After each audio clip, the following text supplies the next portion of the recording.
of the deadly consequence that occurs with domestic violence and the combination of firearms in homes. Thank you. Hello, I'm here to share my story. Well, actually, my son's story, Harrison Schmidt. He was only 18.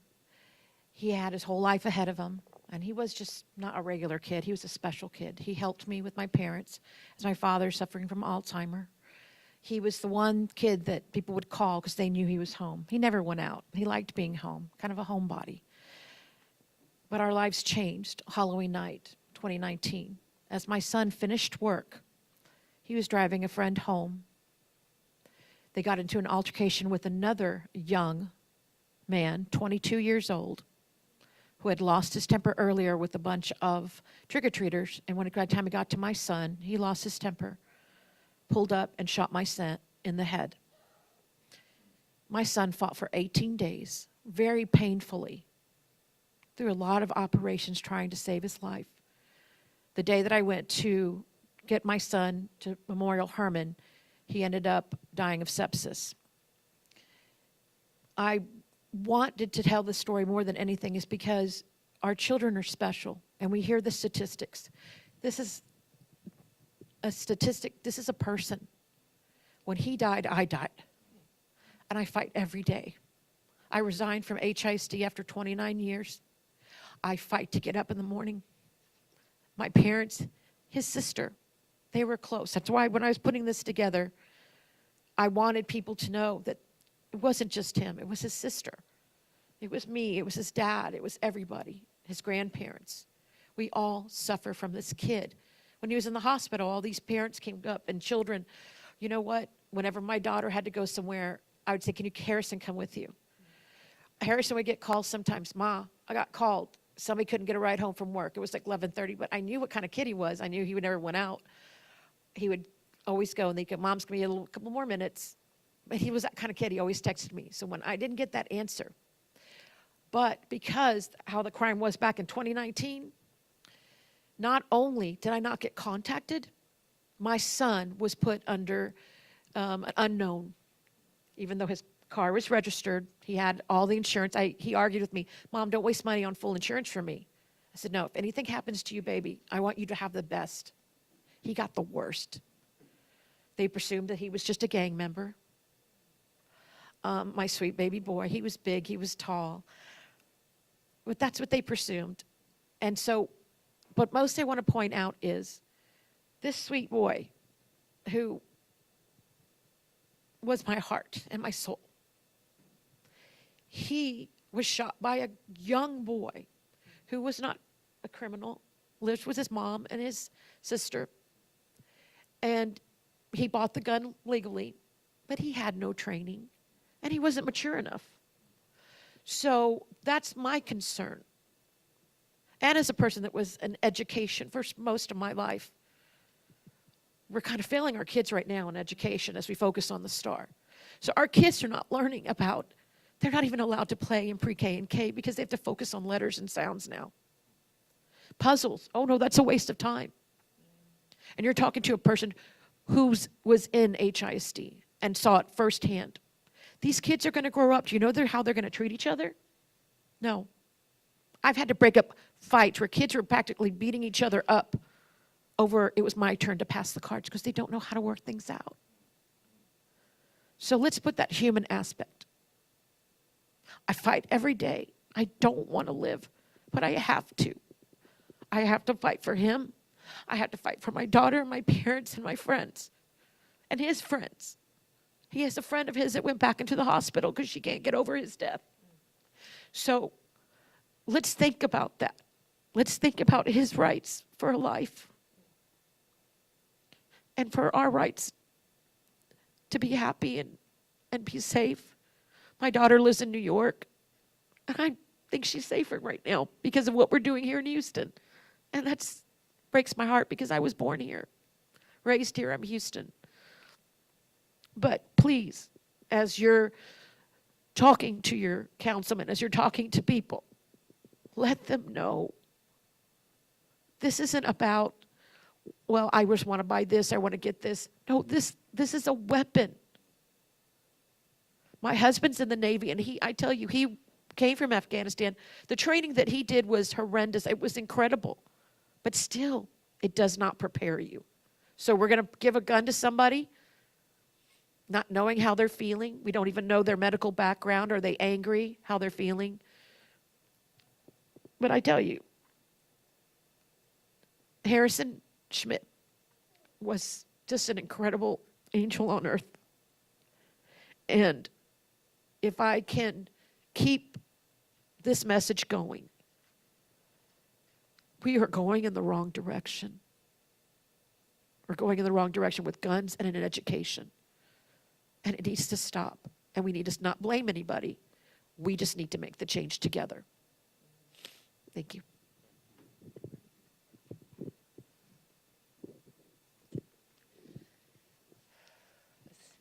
Take a breath. I really appreciate your courage and your fight. We need people like you. And I am just so grateful for your struggle, because it is going to take all of us together. And it's not about blame today, but it is about grit. So I'm here as the CEO of the Houston Area Women's Center, and I'm speaking on behalf of survivors, particularly survivors who have the least access to supportive services, and who are most likely to be negatively impacted by this law. We run a 24-hour hotline, and we last year managed 46,000 calls. And what we know is that violence is spiking, women and children are dying, and they're dying from guns. And more guns in our community is going to mean more women and children who are dying. And that impact is not going to be equally felt. It's going to be felt in low-income communities of color, where women are more vulnerable to this type of violence because the services that they need are not there, and the resources that they need are not there. And they are going to call our hotline, and they're going to want out. And you know what? We're not going to have enough shelter beds for them. And so there they're going to be, facing violence, homelessness, economic disenfranchisement, and a barrel of a gun that nobody has any practical way to get out of the hands of their abuser. In this state, we are the most murderous state by guns for women and children. It is chilling. And what I want to know is why. When we are so clear this will be the consequence, we have frontline advocates every day answering calls. We know what's going to happen, so why? Why are we doing this? You tell me that. That's what I want to know today. Emily, thank you, and thank you to the Houston Area Women's Center for always being there for victims of domestic violence. Thank you for all the services that you provide. Again, thank you to this distinguished group of panelists. Questions, if there's any questions from the media for any one of the folks here.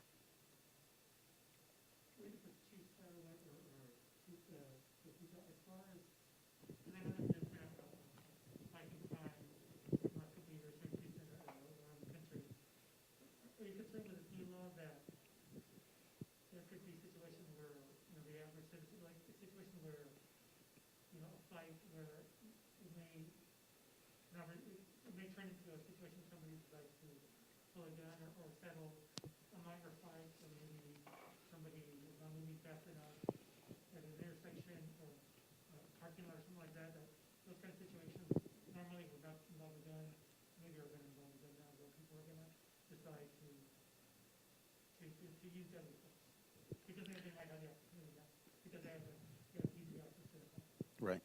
Absolutely, we are concerned. And now we're faced with placing guns in the hands of people that are untrained to use a weapon. So Houston Harris County has experienced a spike in violent crime, road rage incidents. This is going to just probably add to that problem. When you put a gun in the hand of somebody that's not trained, like you've heard here today, sadly enough, apparently he was a good kid, but he made a bad decision that has consequences for the rest of his life. And so absolutely we are concerned. We don't want to add to the problem, but we feel that this will add to the problem.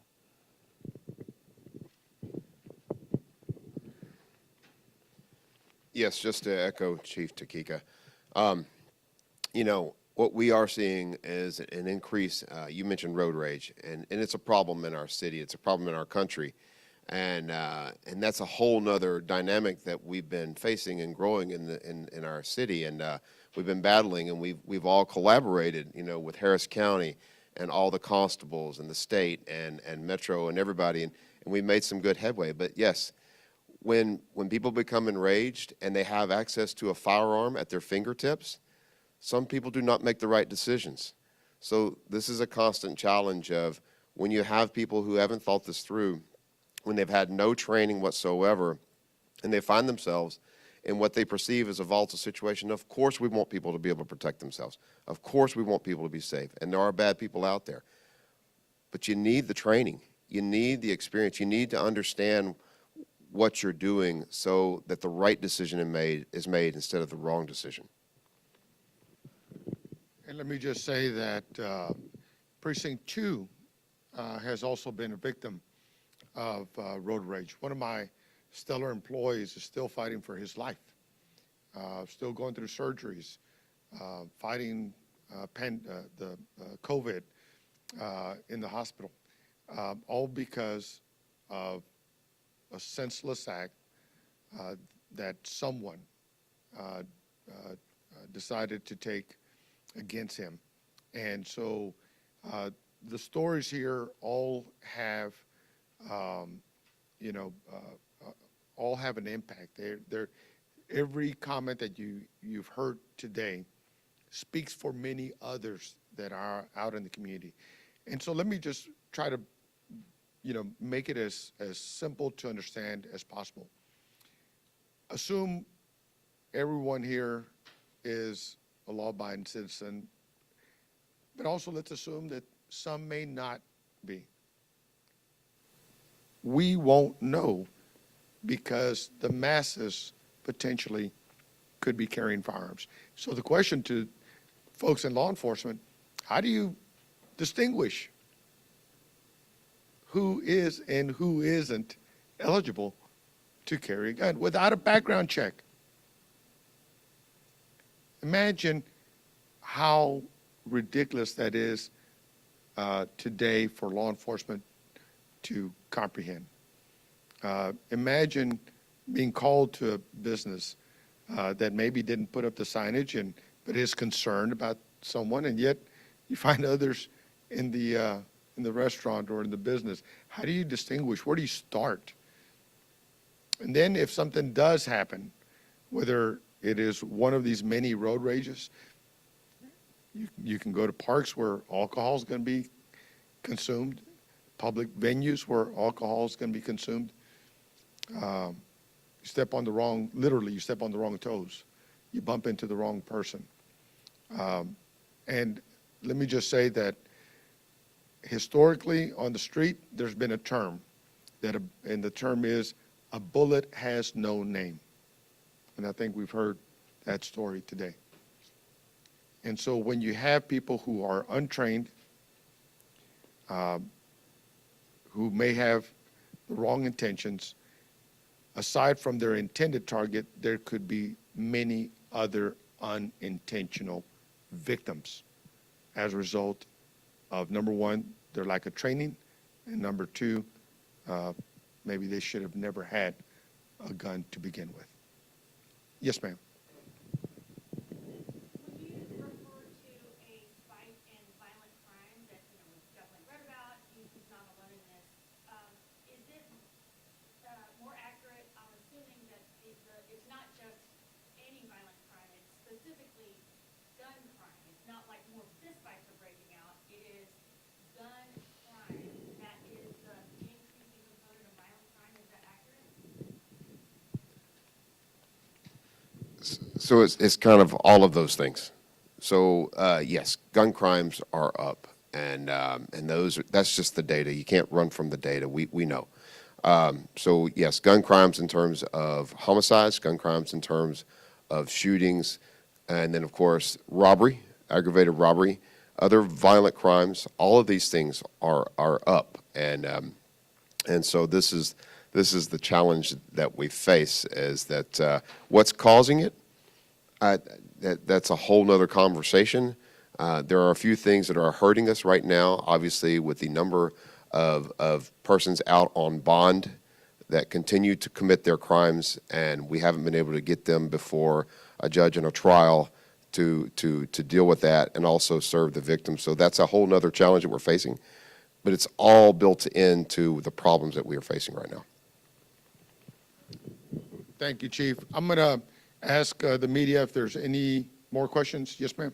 As far as like the police officers, what are you guys telling your officers? Are they going out in the community asking people now if they have a gun? I guess what kind of training our officers? What's going on with that stuff? That's a good question. You know, actually, we're a little handicapped as far as that's concerned. By law, unless we have probable cause, we can't just walk up to you and ask if you have the right to carry, because with this, you know, new law, you do have the right to carry. So we are handicapped in some way. The only way that we can do that is upon a Terry frisk, if we feel that that person has committed a crime or is about to commit a crime, we can do it then at that point. But until then, we cannot.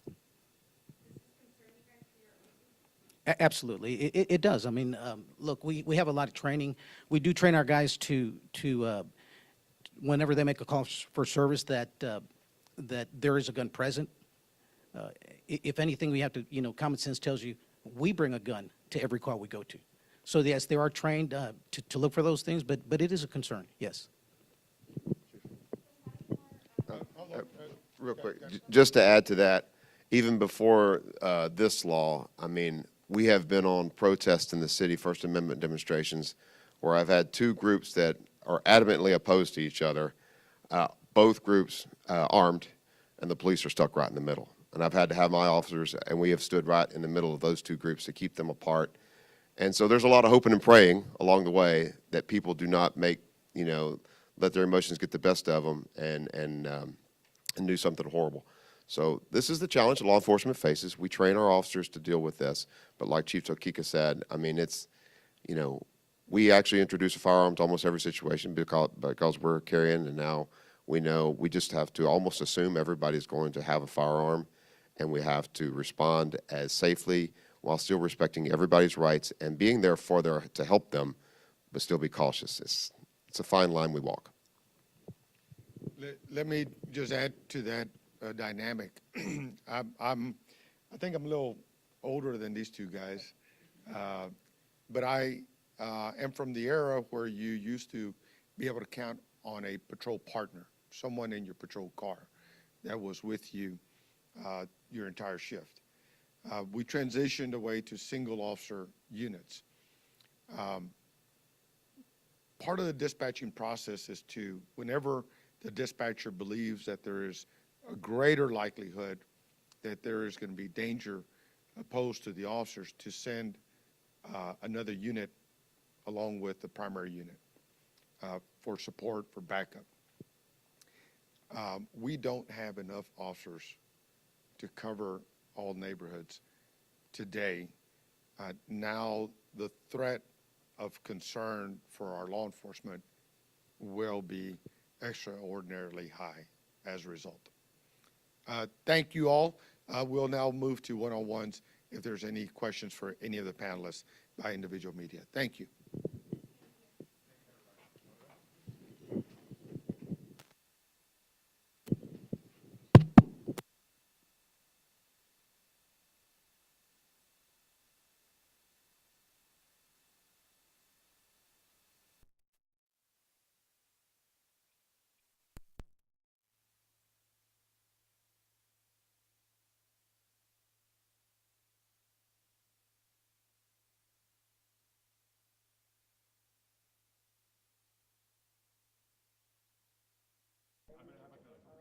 Check, 1, 2, check, check, check. Hello, hello.